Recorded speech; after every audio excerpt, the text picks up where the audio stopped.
ようこそ。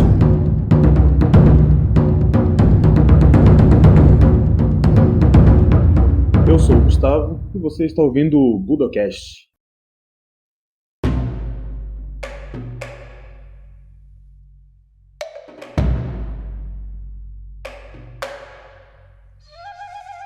Bem-vindos a mais um Budocast. No episódio de hoje estamos aqui mais uma vez com o Luiz Kobayashi, o autor do Peregrinos do Sol. Eu já tinha falado isso da última vez que a gente gravou. E é um prazer receber ele mais uma vez. Obrigado, Koba, por participar do Budocast mais uma vez. Boa noite, ou bom dia, enfim, bom dia, boa tarde, boa noite. Eu que agradeço mais uma vez pelo convite de poder estar participando de mais um Budocast para falar de um outro assunto desta vez. É um assunto que acho que não é tão conhecido, então queria agradecer a oportunidade de poder falar mais um pouquinho desse assunto de hoje aqui. Então, hoje a gente vai falar sobre o Kenbu. E a gente vai falar sobre Kenbu ou sobre Kenshibu, ou Gin Kenshibu. Eu não entendo muito do assunto, né? Mas pelo que eu vi, as práticas elas são correlatas, né? É uma coisa meio integral, assim, ou não? Isso, exato. São coisas que são bastante relacionadas entre si. O Gin Kenshibu, né, que é o termo talvez um pouco mais amplo, ele vem de Gin, né? Esse primeiro Gin aí vem de Shigin, ou seja, é a declamação de um poema. Né? Então, o japonês, né, a língua japonesa tem uma forma característica de declamar poemas. Tem duas, enfim, sendo bastante simplista aqui, tem duas grandes formas de fazer declamação. A gente pode cantar, né, e aí a forma de um canto também é característico, e pode declamar. Né, e aí realmente entraria a parte do Shigin. Ele é uma declamação bastante característico e lembra bastante, de certa forma, o canto lírico, porque a voz é postada, né, e tem muito uso de sustentação abdominal para fazer declamação. Então, nesse sentido, completamente por acaso, é uma coincidência, mas é bastante interessante. Essa é a parte do Gin, né, do Shigin. Depois o Ken, que aí é a parte do Kenbo, né, e que a gente pode falar um pouquinho mais daqui a pouquinho, que é a parte da dança marcial da espada, né? Ken é espada, literalmente, e Bu, esse Bu nesse caso seria uma dança, né? Não uma dança comum, uma dança um pouco mais diferente. Assim que a gente terminar aqui, eu já entro. E por fim, Shi, né? Do Gin Ken Shibu. A gente falou de Gin, a gente falou de Ken. E Shibu, literalmente, Shibu seria a dança ao som de uma poesia. Né? Mas no caso particular deste contexto, Shibu seria a dança do leque. Então é uma dança no qual o leque substitui, né, pelo menos em parte, o uso da espada. Tá? Então é muito normal falar de Kenshibu, porque a dança da espada também frequentemente envolve o leque junto. Muitas vezes tem alguns kembos que não tem nem uso da espada direito, né? É mais o leque, apesar de ser Kembo. E o Gin Kenshibu, então, é um termo maior que engloba tanto Kembo quanto Shibo, né, quanto Shigin, que é a parte da declamação. Então, o termo mais abrangente, digamos, seria Gin Kenshibu, só que como é muito comprido, aí o pessoal tende a falar só Kembo, só Shibo, no máximo Kenshibu. E assim, no último episódio que a gente gravou, naquela vez, você falou assim, que naquele dia você tava com um chapéuzinho de pesquisador, né? Nesse papo de hoje, qual é o chapéuzinho que você tá vestindo? É que é só Excelente pergunta. pesquisador ou é praticante? Como é que é?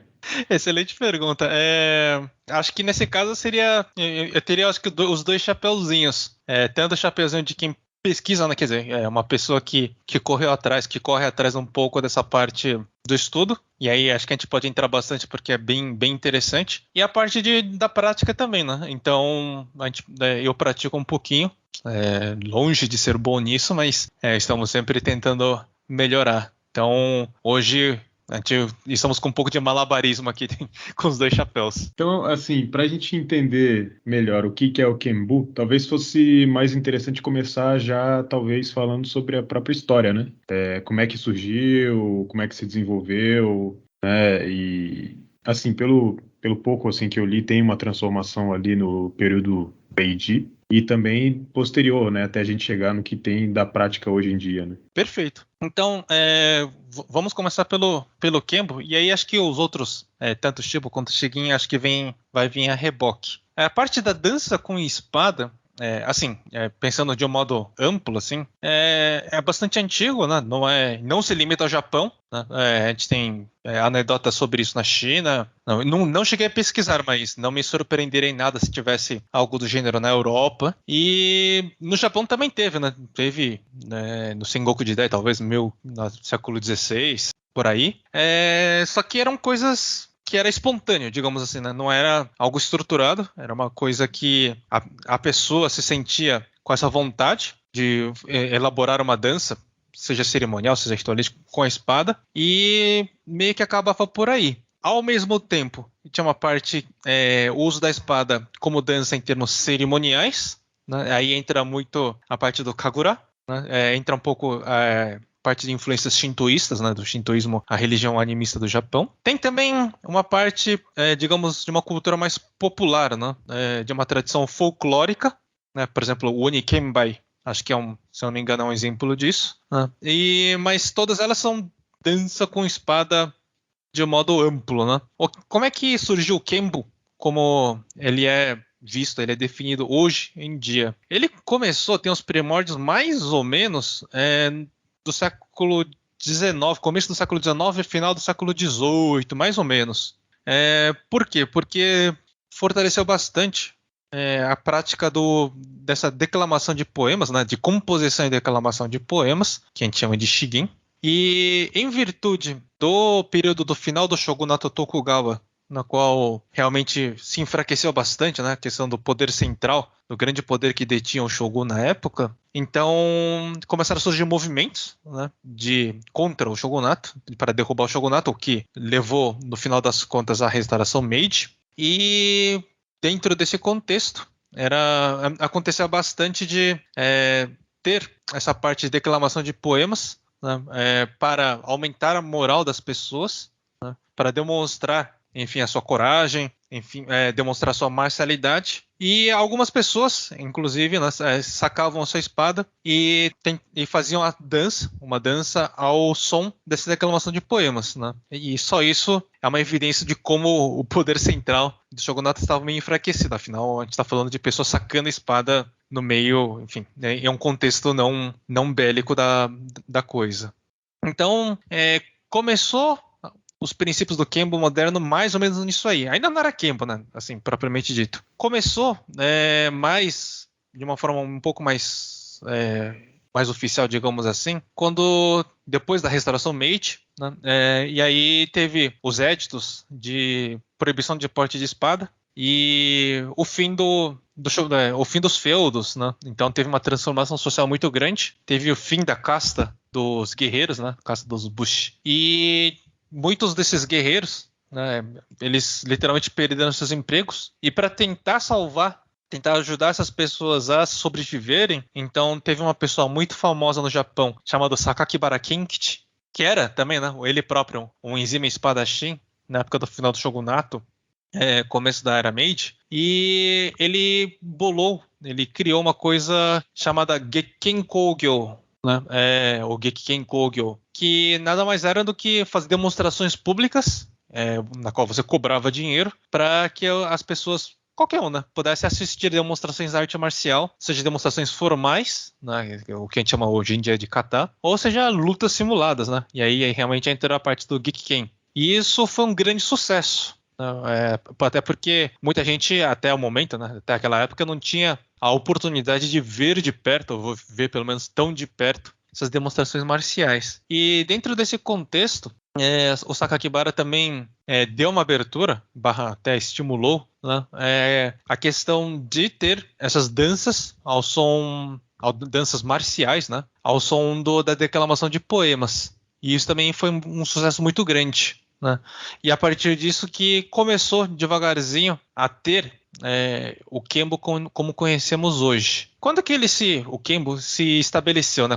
Foi mais formalizado? Aí foi mais ou menos mais ou menos não, né? Foi no ano 23 da Era Meiji, isso é 1890, se eu fiz a conta direito aqui, que quando surgiram os dois grandes estilos da época, que é o Shinto-ryu e o Yayoi-ryu, né, ou Tosaha Yayoi-ryu. Então, aí que começou uma formalização maior, né, a ponto de realmente ter estilos de Kenbo. E é muito interessante, porque, e aí, fazendo já, entrando um pouco mais no detalhamento que a gente falou no começo, que o Kenbo, né, a gente fala que é uma dança marcial da espada, e às vezes realmente espada e do leque, é bem interessante porque é uma criação feita por artistas marciais, né? E não é uma criação, por exemplo, de pessoas, de grandes mestres das artes cênicas, por exemplo, ou da música, né? Enfim, que teriam, né, pessoa da arte cênica que pegou elementos marciais e incorporou na arte deles. Não, ao contrário, né? São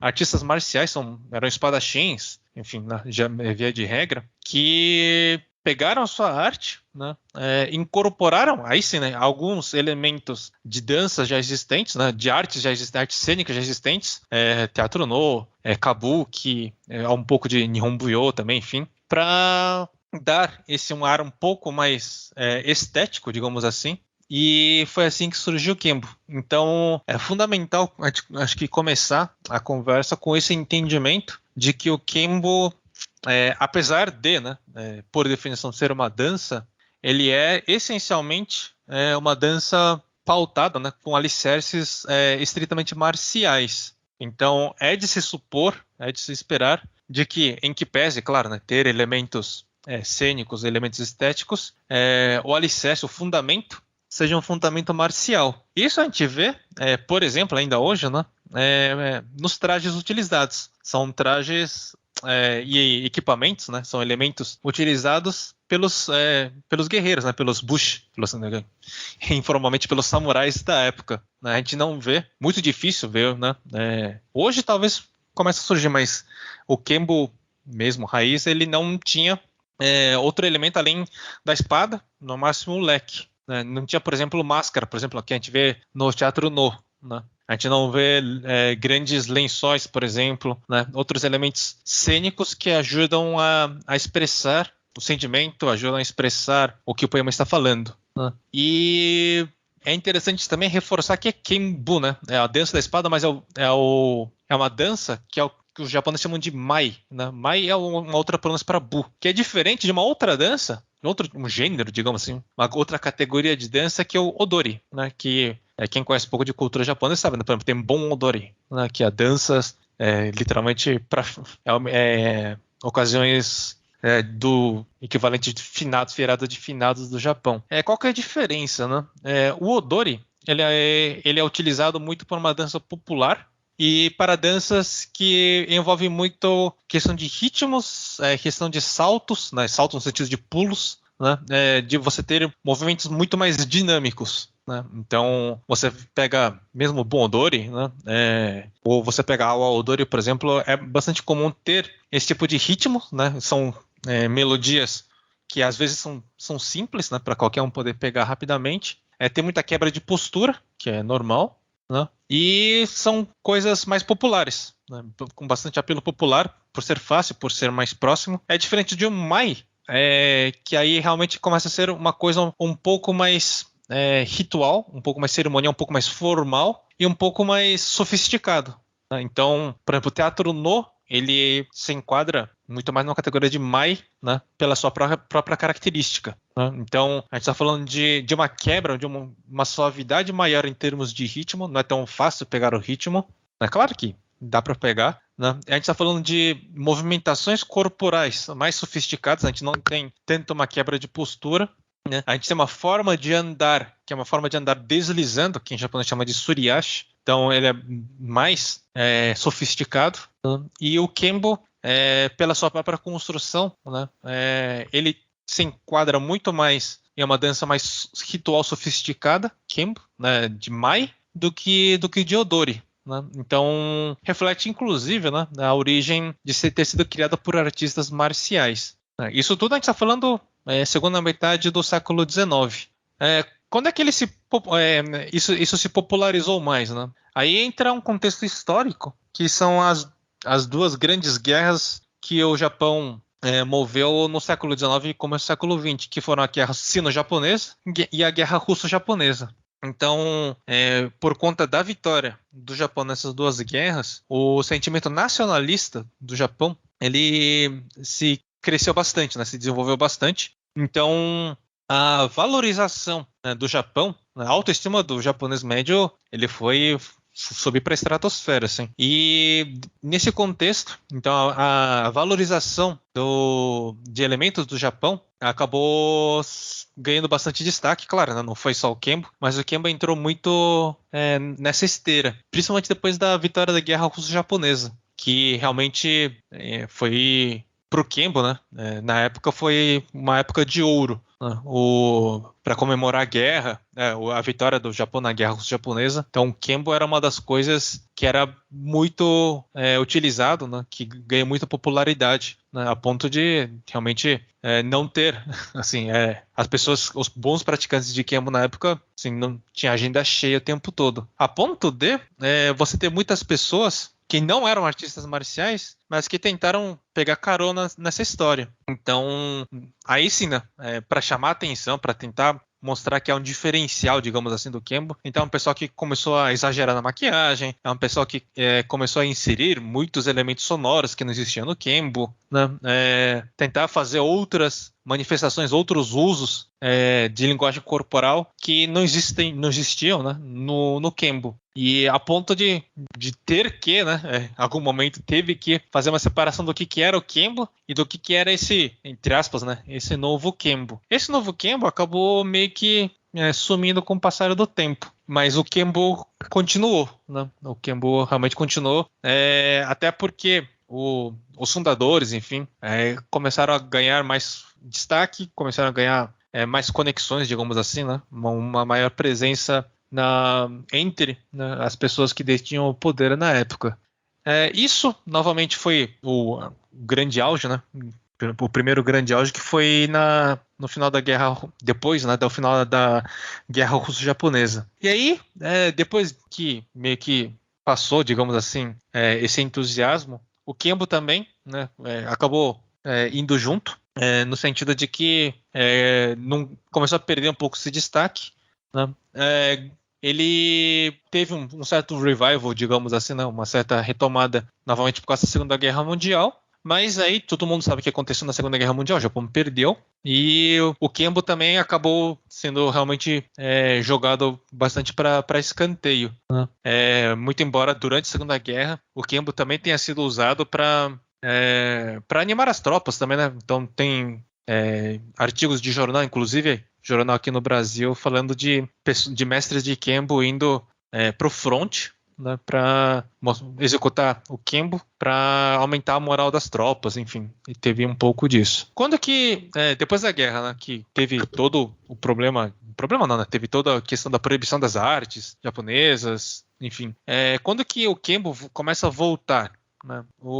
Ele começa a voltar de uma forma estruturada em 1952, com a fundação de uma confederação, de uma federação de Kembo e Shibo, que era a Nippon Kembudo Renmei, né? E aí começou realmente a voltar, né? As pessoas, digamos assim, da velha guarda começaram a voltar. E em 1968 foi fundada a Nippon Ginken Shibu Shinkokai, ou Nippon Ginken Shibu Foundation, que é a grande organização que congrega as artes de Ginken Shibu, né, de Shigin, de Kembo e Shibu. E é essa organização, essa grande organização, fundada em 68, que existe até hoje, né, e que congrega, então, essas escolas de Kembo e Shibu e também Shigin.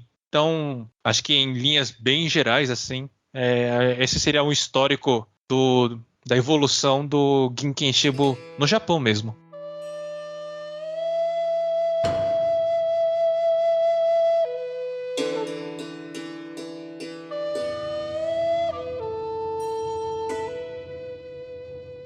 Uma coisa que eu acho interessante aí, eu não sei, talvez até reforçando, né, essa questão do Kembu como uma prática vinda dos guerreiros, né, japoneses, eu acho interessante esse conectar com algumas coisas que às vezes, né, já surgiram no Budocast, que é, por exemplo, o Sakakibara Kenkichi, que você citou anteriormente, né? É interessante falar, né, que, por exemplo, para quem estuda a história do judô, esse momento que ele vem com essas apresentações e tal, é tentando, de certa maneira, ajudar grande parte dos mestres de artes marciais ali do Japão naquela época a sobreviver mesmo, né? Então, só para lembrar que quando o Jigoro Kano vai procurar um mestre de Jiu-Jitsu, ele tem uma grande dificuldade de encontrar um professor. E nessa época, os próprios praticantes de Jiu-Jitsu, eles vão lá e olham para essa coisa que o Sakakibara Kenkichi estava fazendo e eles vão fazer também. Eles vão entrar nesse espécie de circuito ali de eventos, né, que ele está promovendo. Até é interessante citar, talvez, que tem um evento da vida de Jigoro Kano, quando ele se apresenta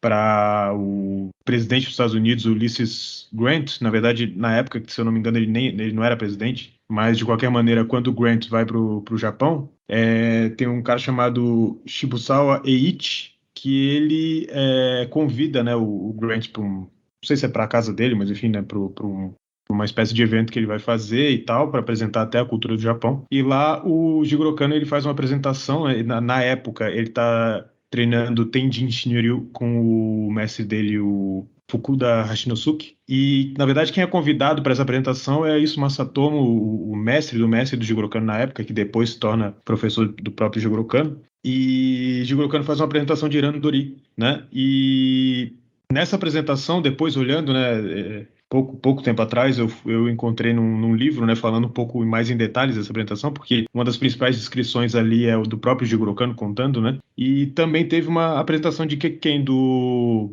Sakakibara Kenkichi, antes, né, do grupo dele de Gekken. Então, era uma coisa ali daquela época mesmo, né? Então, de tentar criar eventos que de alguma maneira fosse, às vezes, cobrada entrada, alguma coisa assim, que para o pessoal meio que, não sei se o Koba vai concordar comigo nessa análise que eu estou fazendo aqui, mas de tentar meio que salvar ali muitas vezes os estilos que estavam assim, que os professores já não tinham mais para quem ensinar, muitos estavam mudando de profissão, vários estilos estavam meio que sumindo assim, né? E o Kembo, então, ele está dentro desse mesmo contexto, né? Que é o contexto, ou seja, dentro dos praticantes de arte marcial no Japão, né? Não é. Aí você me corrige se estiver errado, não é então, ou seja, pessoas que eram, por exemplo, faziam dança e que de alguma maneira estão simplesmente pegando essa dança e fazendo uma dança com a espada, né?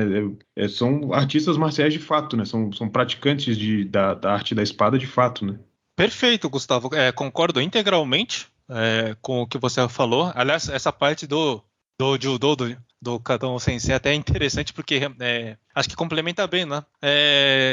Lembrando o que aconteceu, né? Quando teve a restauração Meiji, teve a questão de uma ocidentalização bastante intensa, né? Então, é bem interessante porque teve uma época em que usar elementos de ser japonês assim não estava na moda no Japão, né? Era muito mais. Você pega pessoas da alta sociedade, ser da alta sociedade era você adotar comportamentos, adotar roupas, enfim, ocidentais.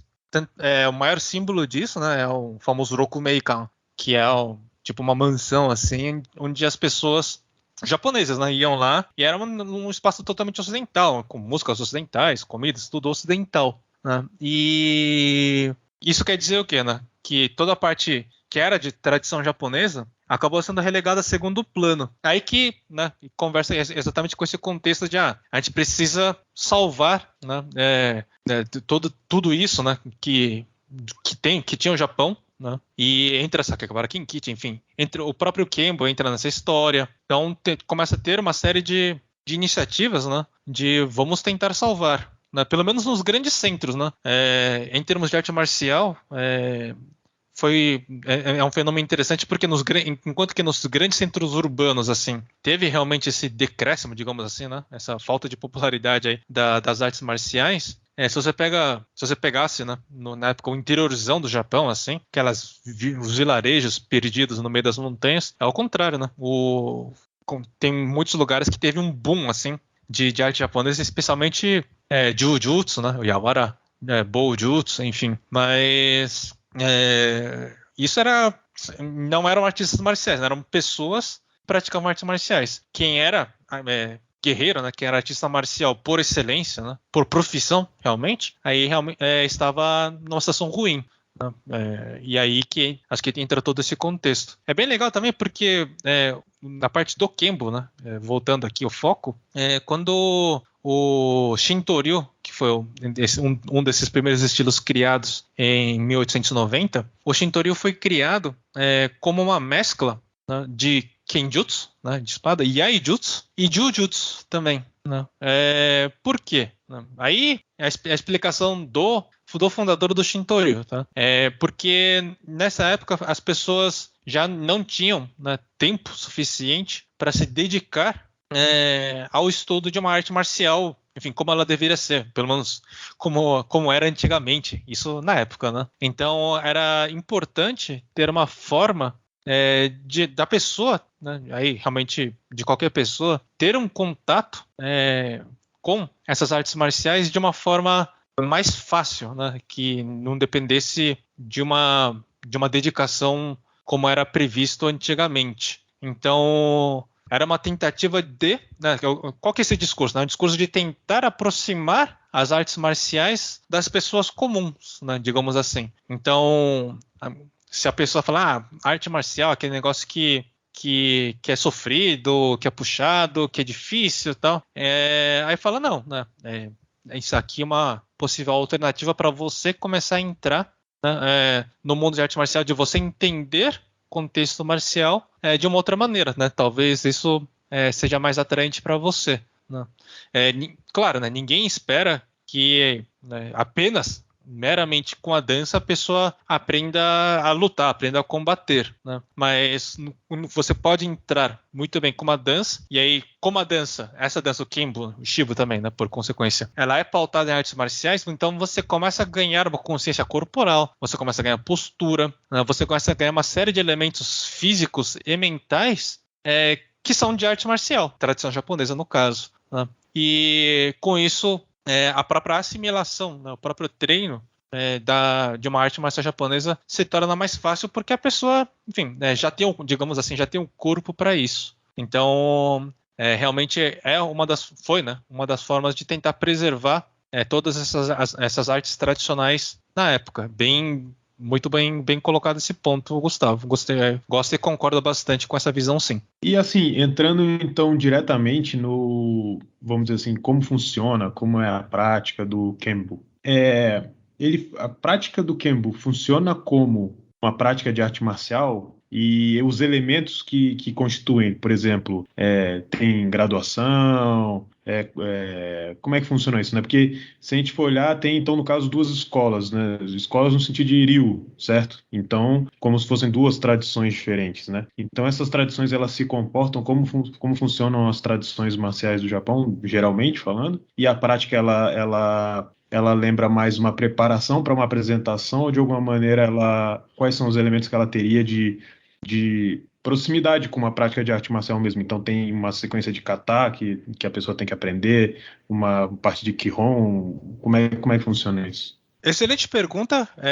Acho que a pergunta... Acho que tem várias perguntas nessa pergunta, né? Vamos começar com a parte de estilos, né? Eu falei que eram dois, surgiram dois, né? Os dois principais na época.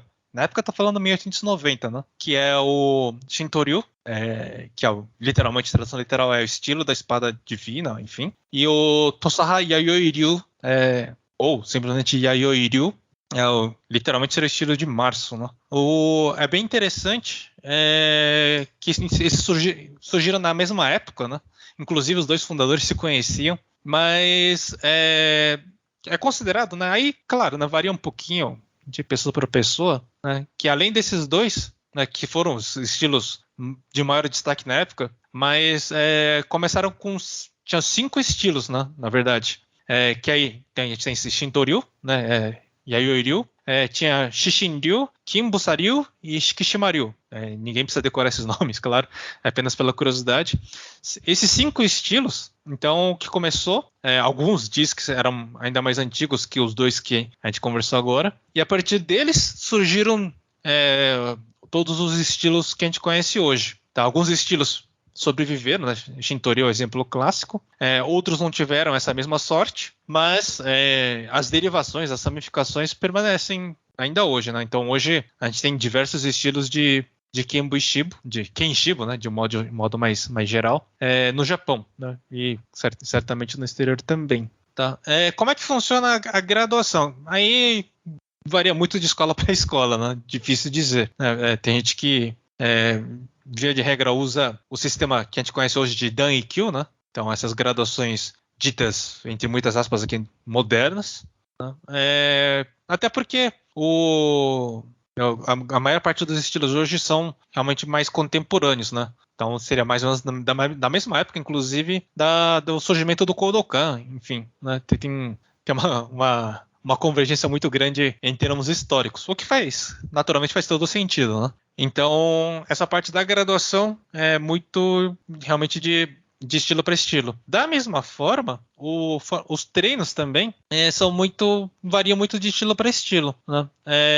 Claro, né, quando vai participar, a gente está pensando em termos de torneio, né, e no Japão realmente existem competições, digamos assim, na falta de um termo, torneios, na falta de um termo melhor, de Kembo e Shibo, Gin Kenshibo, na verdade, né? Então, aí o foco realmente é a apresentação, né? Então, é a melhor, né? Você vai trabalhar muito essa questão da apresentação, da sincronia, enfim, tem muito uma ênfase na parte estética da coisa, que é natural, né? Ao mesmo tempo, muitos estilos, e aí realmente são muitos estilos mesmo, mantém essa parte da tradição. Então é muito comum você ter, ou mesmo hoje em dia, né? Você ter katas de Kenjutsu, katas de Iai, né? E de Iaijutsu. Você ter outras técnicas que são treinadas, são praticadas e desenvolvidas junto com essa parte mais estética da arte, por assim dizer, né? E faz todo sentido, principalmente no caso do Iai, né? Quando a gente fala de Tosa-ha e Yayoi-ryu, que é um dos dois estilos lá, o Ha de Tosa-ha é vertente. Tosa é um feudo, era, né? Não existe mais. Era um feudo antigo no Japão que corresponde hoje à província de Kochi. E para quem pratica Iai, sabe muito bem, né, que os dois grandes estilos de Iai hoje, praticados hoje, são o Musou de Kirin e Shinryu e o Musou Shinden-ryu, né? Tem também Musou Shinden-ryu, Shinryu, enfim. Todos eles são estilos de Iai da onde? De Tosa. Então, tem novamente uma convergência aí bastante interessante do Iai, né? Sendo usado como base para a prática do Kembo, né? Inclusive pela própria origem de você pega um estilo pioneiro de Kembo que curiosamente, ou talvez não tão curiosamente, coincidentemente, dos grandes estilos de Iai, um dos grandes estilos de Iai praticados hoje em dia no Japão e no resto do mundo. Então a prática, acho que bem grosso modo, dá para separar dessas duas formas, né? A gente pode colocar um lado estético da coisa, e realmente voltado para apresentação, para demonstração, e a parte marcial, né? Que aí realmente entra a parte de técnicas de combate que foram estruturadas, reestruturadas ou herdadas. Aí realmente varia muito de cada estilo para estilo, né? Para deixar realmente muito viva essa parte marcial. É tão viva essa parte marcial, né, que antigamente, né, quando teve realmente uma queda do Kembo, né, nessa parte de demonstração, né, as pessoas que ensinavam Kembo voltaram, muitas, né, mestres de Kembo, voltaram para suas raízes, que era o que eram as raízes? Era ensinar o que a gente conhece hoje como Kendo, né? Então, era bem comum isso. Tanto é que o próprio estilo, né, o Shintoryu, lá atrás, hoje talvez nem tanto, mas lá atrás, você primeiro praticava Kendo, né, e aí depois de um certo nível, você entrava no estilo do Kembo. Né? Por quê? Porque a forma como você se comporta, se movimenta, a forma como você expressa determinados cenários, sentimentos, né, ele tem que ser pautado naturalmente em arte marcial. Então, para isso, precisava conhecer a arte marcial para poder expressar, naturalmente. Hoje, claro, varia bastante, mas talvez os dois aconteçam muito em paralelo. Né? Um ajuda o outro, a parte estética ajuda a parte marcial ajuda a parte estética. Né? E a dança em si, como é que funciona? Ela funciona, então, com Shigin. Então, É um poema declamado. E aí é bem interessante, porque novamente é uma outra diferenciação dos outros tipos de dança que existem no Japão, né? Então, não é um ritmo popular, não é uma dança folclórica, não é um ritmo folclórico, uma música folclórica, né? Não é também, né, uma coisa tão formal, né? Por exemplo, não tem tanto os do que a gente chama no Japão de gagaku, que é a música palacial, música cerimonial japonesa, né? Que é considerada, inclusive, a formação orquestral mais antiga existente no mundo. Né? É um meio termo dos dois. Então, essa parte de declamação de poemas sendo o fundo para a dança é uma característica bem particular, bem peculiar, bem marcante do Kenshibo, né? Então, ele não é uma música, né, como a gente conhece, enfim, hoje, né, no Ocidente, né, é uma música popular, né, não é rock, não é samba, enfim, não é bossa nova, não é nada disso. Então, é uma récita, e aí a récita de um poema que não é um poema qualquer, né? Então, é um poema de grandes poetas, de grandes autores, tanto do Japão quanto alguns poemas da China, da China antiga. E a dança é uma manifestação do que está no poema, tanto em termos de letra quanto em termos de sentimento do autor que compôs o poema, né? Então, originalmente é o que chamava de kanji, né? Que a tradução seria poemas ao estilo de Han, né? Han é uma das dinastias da China antiga, então são poemas com uma métrica característica, né? Com diversos pontos a serem observados. Mais recentemente, sei lá, talvez, 100 anos atrás, talvez, um pouco menos, entrou também a parte de waka, né? Que é realmente o poema japonês por excelência.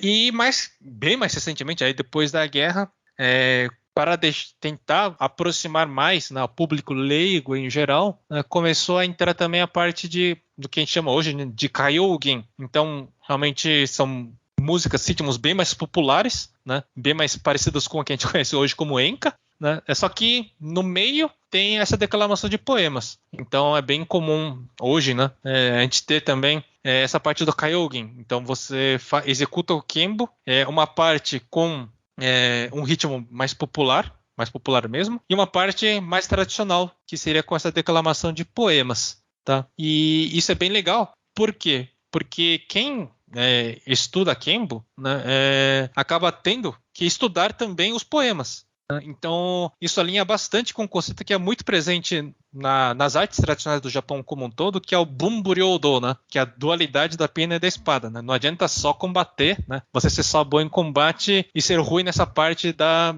literatura, digamos assim, tá? A dualidade pena e espada, né? Não adianta ser só bom em espada, não ser bom na pena. Também não adianta nada ser só bom na pena e não saber espada. Então, o estudo desses poemas, que é obrigado a fazer, né? Para poder dançar um kembo, poder fazer um kenshibo digno, né, coerente, então acaba sendo bem, bem forte essa parte do estudo literário japonês tradicional. Né? Também, enfim, aí é a opinião minha, né? Não tem muita graça assim, você, principalmente aqui fora do Japão, né, que as pessoas não entendem japonês, de simplesmente tentar marcar ritmo, né? Agora vai fazer esse movimento, depois esse movimento, depois tal, sem saber, né, o que está sendo declamado. É bem mais legal, na minha opinião, né? Você conhecer o que está sendo declamado, o que está sendo recitado, e aí os movimentos de Shibo, de Kembo, começam a fazer mais sentido. Então, para quem curte essa parte de história, de se aprofundar realmente na cultura japonesa, em estudos literários japoneses, aí o Ginken Shibo, como um todo, é uma porta bastante interessante.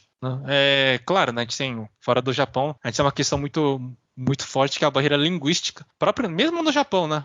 Como são poemas antigos, e portanto numa linguagem antiga, então no Japão também os japoneses de hoje em dia também precisam estudar, né, para entender o que está sendo dançado.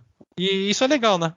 Você toma contato com poemas de pessoas famosas da antiguidade, né, de grandes guerreiros, de grandes estudiosos. Então, um fio começa a puxar o outro, você começa a estudar e é bem legal. Então, acaba complementando a parte da marcialidade que tem que ter, né? Senão descaracteriza completamente o Kembo, da parte desse estudo mais literário, mais cultural da coisa, que acho que é bem, bem legal.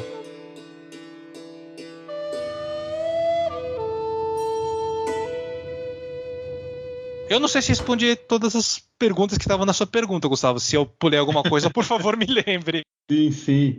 Na verdade, uma dúvida que eu fiquei, eu não sei se eu perdi isso em algum momento, mas para a construção, então, final, né? Então, tem a prática, essa prática vai construir uma série de elementos que vão gerar, no final, a apresentação, né?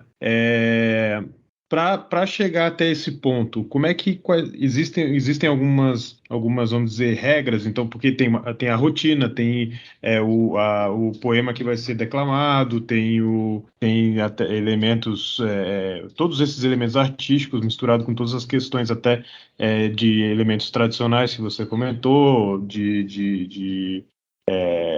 dessa conexão de todos os itens, vamos dizer, de todas cara- é, da poesia com o Sim, movimento, da com parte marcial, etc, tudo, né? né? Sim.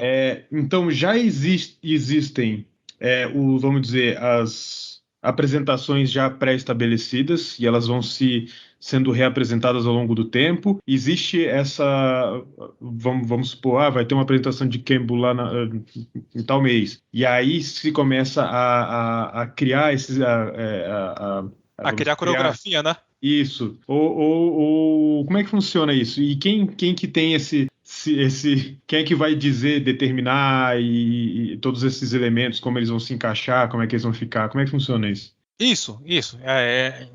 Esse ponto eu realmente acabei não falando mesmo, ainda bem que você me lembrou. Como é que funciona, né? Novamente, ela varia muito de estilo para estilo. Então, existem estilos que você fala, a gente vai ter tal poema, então tal poema vai ser esta coreografia e ponto. Né? Outros falam, não, né? Realmente dependendo do evento, dependendo do nível da pessoa, enfim, dependendo de uma série de fatores aí, a gente pode ter uma coreografia A, coreografia B, coreografia C. Às vezes a gente desenvolve uma coreografia, sei lá, J, para o mesmo poema. Né? Quem define isso é o representante de cada estilo. Né, o estilo, cada estilo tem a sua característica, né? E então quem é capaz, em princípio, né, de construir essa coreografia, naturalmente acaba sendo primariamente o mestre, né, o representante do estilo. Né? Claro que, dependendo, né, você vai ter professores e mestres embaixo do representante que participam direta ou indiretamente da criação da coreografia. Agora, a coreografia em si, então, tem elementos que precisam ser atendidos, né? Os principais elementos são exatamente os elementos marciais, né? Então, não faz sentido a gente ter o que a gente chama brincando né, de blade show, né, de ficar brincando com as lâminas, ficar jogando espada para cima e para baixo, simplesmente porque isso não é arte marcial, né? Não faz parte de uma marcialidade. É bonito, é plástico, você precisa de muita técnica para sair girando a espada para todo quanto é lado, né? Mas você pergunta, isso é marcial? Não sei, né? Isso é marcial japonês? Certamente não. Então, o Japão, a cultura japonesa tem muito uma tradição de valorizar o minimalismo. Então, quanto menos espalhafatoso, não sei se espalhafatoso é a melhor palavra, né? Mas enfim, quanto menos berrante, sei lá, for a apresentação, melhor. Tanto é que, né, quem conhece teatro não sabe, né?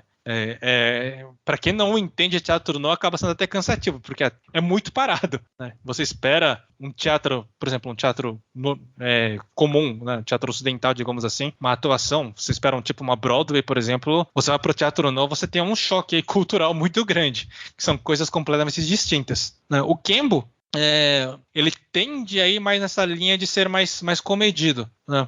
Muito embora, hoje em dia, ele tende a pegar um elemento cênico, um elemento mais teatral, mais forte, né, para tentar se aproximar novamente das pessoas de hoje em dia, né?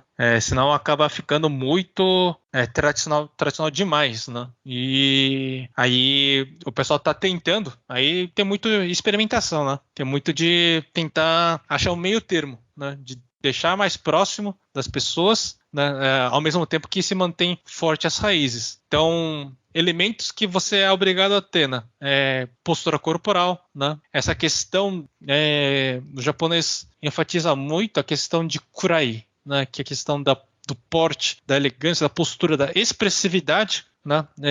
Que você não está fazendo nada, mas você consegue se impor, né? Aquela pessoa que está sentado, mas a pessoa já você sente que ela transborda respeito, digamos assim, né? Uma pessoa que impõe respeito só pela presença, né? Ou impõe beleza, né? Impõe classe, nobreza, elegância, né? Claro, né? Isso não é exclusivo do Japão, mas as artes japonesas exigem muito isso. E o Ginken Shibo não é exceção, né? Então tem essa questão da postura, tem muito uma questão do olhar. Então você tem expressões, né, que dependem muito do olhar, né? E muito de manifestações mais ou menos sutis, né? Mais sutis ou menos sutis, usando as mãos, né, os pés e as pernas, né, para a representação de determinadas emoções, de determinados cenários, determinadas situações. E aí dentro disso, aí cada estilo tem o seu jeito, né? Cada estilo vai ter alguns movimentos característicos, né? Movimentos, por exemplo, com leque, movimentos parecidos com espada, determinadas posturas com espadas, né? Que vão ser característicos de arte marcial, né? O que é bem interessante, né? Porque você pega, por exemplo, o Kendo, né? Pela própria evolução da arte, né? A gente tem uma padronização muito grande para o Kendo que a gente conhece hoje. Então, o Kendo-gi, o Hakama, Bogo e tal, né? O Kembo tem um pouco dessa parte do Kendo, dependendo do estilo, né? Vai ter mais influência, menos influência, mas você pega, por exemplo, os trajes utilizados e você compara os trajes utilizados hoje em dia, né? E os trajes utilizados mais ou menos exatamente nessa época da restauração Meiji, um pouco antes, um pouco depois, você vê que são bem mais próximos entre si. Então, tem coisas que o Kembo preservou muito bem, né? O próprio uso do obi para colocar a espada, enfim, a própria questão de usar hachimaki, por exemplo, né, que é a bandana. Então, tem coisas que o Kembo, né, pela sua própria natureza, acabou preservando bastante também. Isso é uma coisa que é bem curiosa em termos de preservação de arte japonesa. E existe a prática, então, de Kembo no Brasil? Bom, se você pratica e já comentou, né, sobre a prática fora do Japão, então deve existir, né? Mas como é que chega no Brasil, então, a prática do Kembo? Isso. A prática do Kembo, ela chega, bem, lógico, né, com os imigrantes japoneses do Brasil. Não tem uma data certa, né, falando, a partir deste ano, deste navio entrou o Kembo. Difícil dizer, né? Não tem uma evidência falando a partir deste ponto entrou o Kembo. Foi sendo trazido. O que a gente sabe é que no Brasil, né, tem Kembo há mais de 100 anos. Isso é literal, né? Porque tem notícias de jornal, né, de mais de 100 anos que fala no Brasil, né, teve uma demonstração de Kembo. Então a gente sabe que é uma arte que literalmente centenária.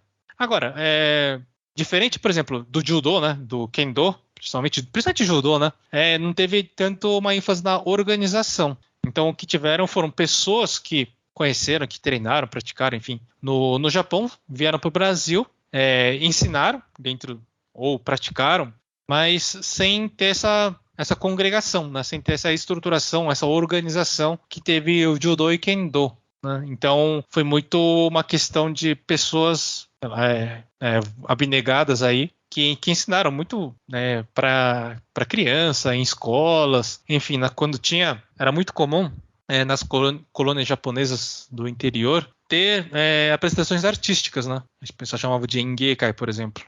E aí tinha várias coisas, né? Tinha teatro, tinha música, etc, etc. E, né, dependendo, você tinha apresentações de Kembo, né? Então tem fotos da final da década de 40, começo da década de 50, o pessoal, várias crianças, né? Pré-adolescentes, jovens, fazendo Kembo. E para ter Kembo, né, como a gente falou, precisa de Shigin, né? Precisa da declamação de poemas. E a prática do Shigin também é uma coisa que veio, aí também não tem como, né, a gente saber.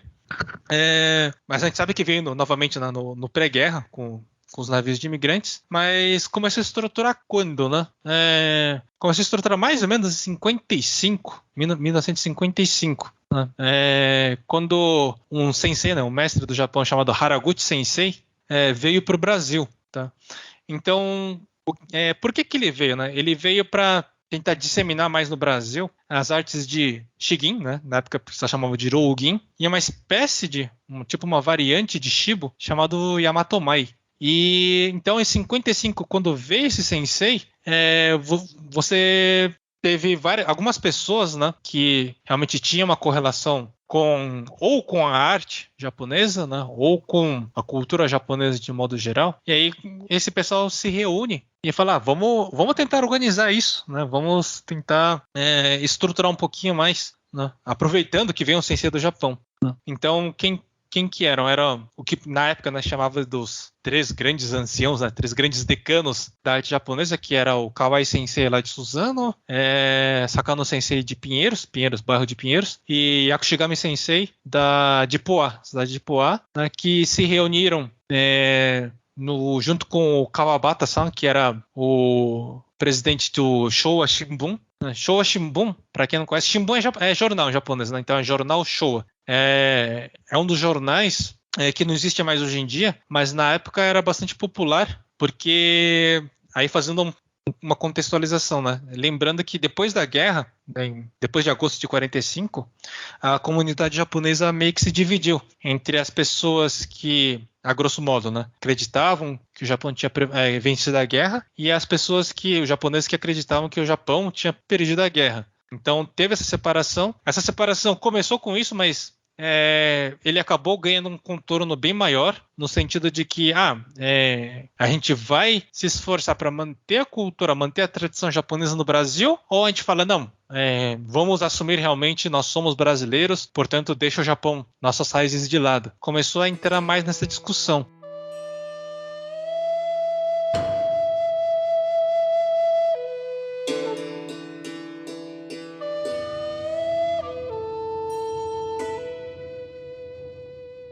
Tem até para quem quer assistir alguma coisa para ver mais ou menos o que isso que você está falando.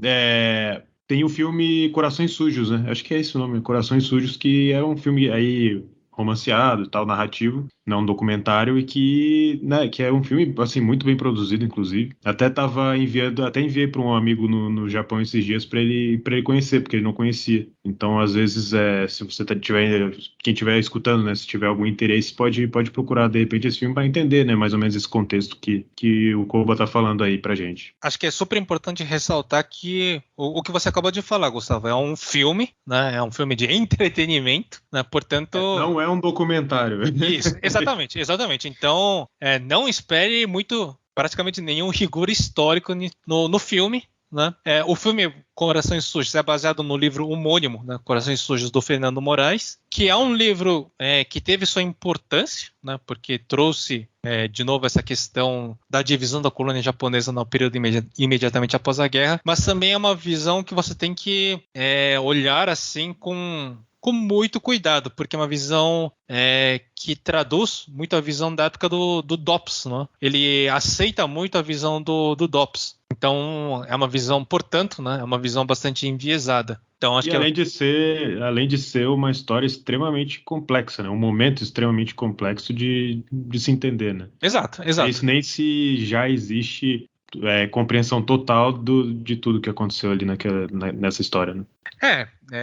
Teria que estudar bastante, né? Não vai ser 1 ou 2 livros, tanto de um lado quanto do outro, enfim, né? que vai permitir entender melhor. Né? Então é muito uma questão realmente da identidade do que seria ser japonês no Brasil, né? Ou não ser japonês no Brasil. Enfim, realmente um tema bastante complexo. Acho que foge totalmente do âmbito desse podcast. Mas é importante por quê? Né? Porque em 1955, um ano depois do quarto centenário da fundação da cidade de São Paulo, e nesse momento, finalmente, essa poeira, né, toda essa complexidade começa a se assentar de uma certa forma, né? E então você começa a ganhar, a colônia japonesa, de um modo geral, começa a ganhar uma maior musculatura, digamos assim, para se organizar, para se estruturar, para se unir, né, que vai desembocar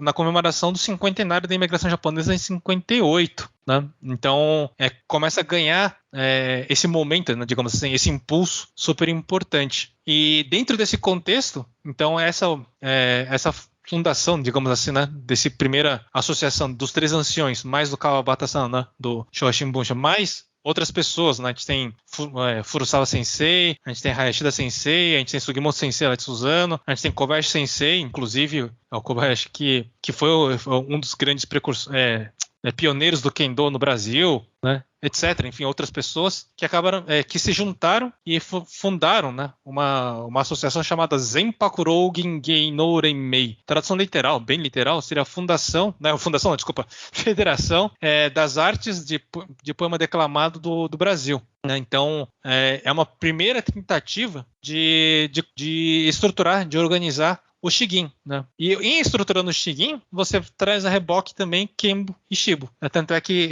o Hayashida Sensei que ele falou, ele era uma pessoa de Kembo, né? E aí começa bem devagarzinho, começa a surgir ou mais pessoas que realmente começam a estudar mais a fundo o Shigin.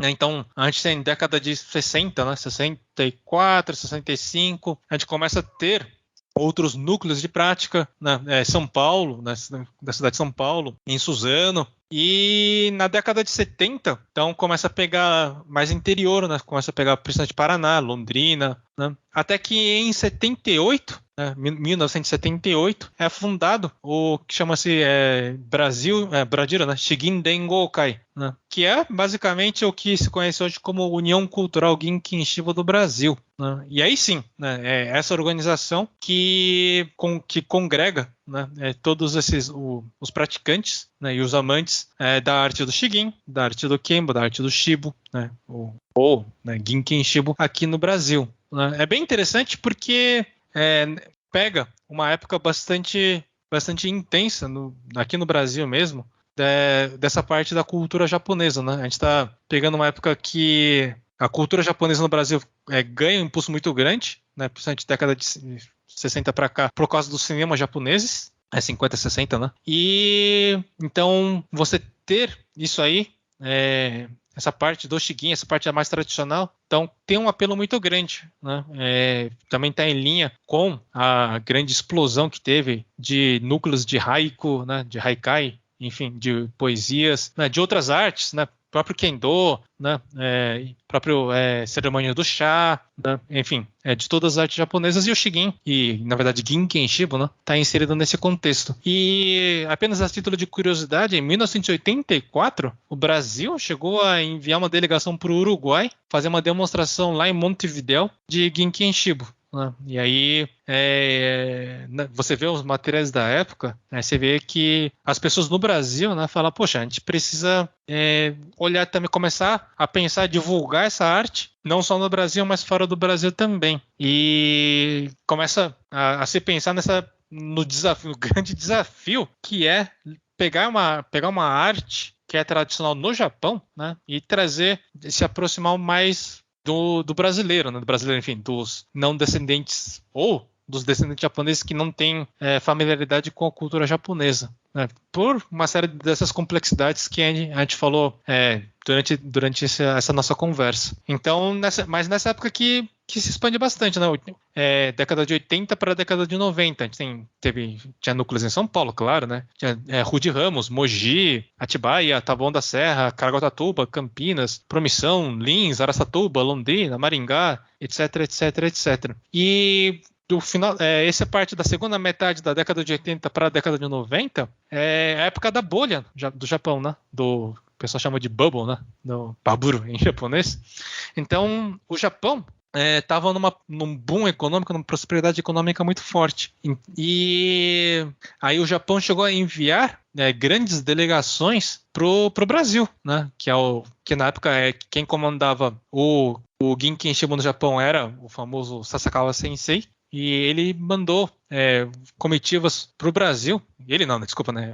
A organização, né, o Ginken Shiba Shinkokai, mandou para o Brasil mais de uma vez delegações de Ginken Shiba para se apresentar aqui. Então, teve no Teatro Municipal, né? Teve várias demonstrações em eventos de caridade para levantar recursos para o Hospital Santa Cruz. Então, e aí aproveitaram isso para fazer seminários, né, para popularizar mais, para difundir mais a arte do Ginken Shiba. Então teve muito disso. E aí, depois que o Japão entra, que estoura a bolha, né, bolha imobiliária do Japão, o Japão entra num período bastante recessivo, aí acaba reduzindo bastante, meio que acaba parando, né? Mas o Brasil acaba, né, conseguiu aproveitar isso e manteve, né, pela União Cultural Ginken Shiba do Brasil, conseguiu manter essa tradição correndo no Brasil mesmo, né, com contato com o Japão, claro, né, mas conseguiu manter no Brasil. E em 2008, quando teve o centenário da imigração japonesa no Brasil, aí sim, né, acho que foi a última vez, acho não, né, foi a última vez que o Japão mandou uma grande delegação para cá, e aí teve apresentações no Anhembi de grandes mestres do Japão de Ginken Shiba. Acho que foi a última grande demonstração do Japão aqui no Brasil, né? E aí o Brasil, novamente, em paralelo, manteve, né, continua mantendo. Agora parou, né? Parou no sentido por causa da pandemia, né? Lembrando sempre que estamos gravando em 2022, começo de 2022, e a pandemia ainda não acabou, né? Estamos no meio ainda da variante Omicron, então as atividades estão paradas, mas a organização continua existindo. E no Brasil tem esse desafio muito grande, porque o Brasil tem essa oportunidade de preservar uma tradição centenária no Brasil, né? E a gente tem essa questão de como transmitir essa arte para a próxima geração, porque as pessoas da época, né, se a gente pensar que a década de 80 que as pessoas praticavam, a gente está em 2022, então as pessoas já têm uma certa idade, digamos assim, né? E como é que a gente vai transmitir, né? Como manter essa tocha viva para as próximas gerações? Como é que a gente não vai deixar esse fogo morrer? Né? Então, esse é um grande desafio, né? Tanto em São Paulo, né, que é o principal centro, né? A gente tem também outros locais que praticam no Brasil. A gente tem Santa Catarina também, Santa Catarina é bem legal. A gente tem grupos também. A gente tem um grupo que é vinculado ao Nova Acrópole, ou era vinculado, não sei se ainda é. A Nova Acrópole, Instituto Bodhidharma aqui no Japão, é vinculado ao Shintoryu, né? Então tem esse desafio. Como é que a gente pega uma arte que é tradicional, né, apesar de não ter séculos e séculos de existência, mas é tradicional, é bastante sofisticado mesmo, e como é que a gente mantém isso e transmite para as próximas gerações? Acho que a gente, enfim, né? Como é que vai se transmitir isso para as próximas gerações? Isso é um grande desafio que já está aí, né? Já está batendo a porta. E aqui no Brasil, o estilo que é ensinado, são ensinados os dois estilos, no caso? Ou não? Ou é mais um estilo? Daqueles dois estilos que você tinha comentado? Entendi. Olha, então, no Brasil, o principal estilo que é praticado é o Shintoryu, tá? Que é um dos estilos que foi falado. Por quê? Porque no Brasil, na década de 20, veio um dos grandes mestres de Shintoryu no Brasil, que é o Yoshimatsu Sensei. Então, o Yoshimatsu Sensei era um sensei de Kendo, de Iai e de Kenbo, né? E foi ele um dos principais expoentes, né? Foi o principal expoente do Kenbo no Brasil. Isso tanto no pré-guerra, né, quanto no período pós-guerra, a gente está falando até, sei lá, década de 70 talvez, né, foi um dos principais nomes do Brasil na época. Então a gente teve o Shintoryu, né, o pessoal da Nova Acrópole / Instituto Bodhidharma, eles meio que recuperaram, digamos assim, revitalizaram esses vínculos com o Shintoryu do Japão. Então, até onde eu saiba, hoje eles estão afiliados com o Shintoryu do Japão, tá? Então, se falar que existe Shintoryu no Brasil, a resposta certamente é sim, né?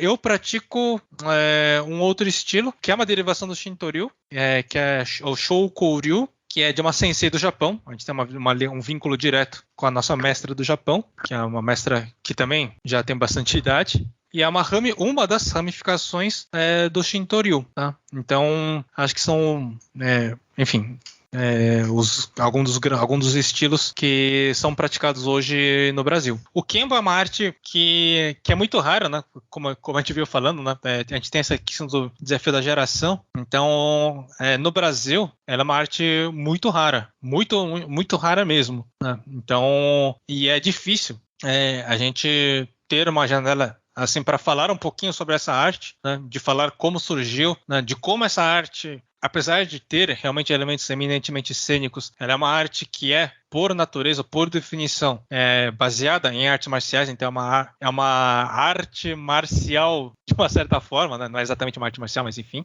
né?